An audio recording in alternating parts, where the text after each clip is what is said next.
بسم الله الرحمن الرحيم إذا زلزلت الأرض زلزالها وأخرجت الأرض أثقالها وقال الإنسان ما لها يومئذ تحدث أخبارها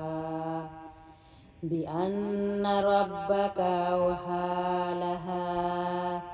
يومئذ يصدر الناس أشتاتا ليروا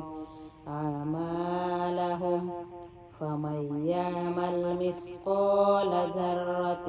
خيرا يره ومن يعمل مثقال ذرة شرا يره صدق الله العظيم.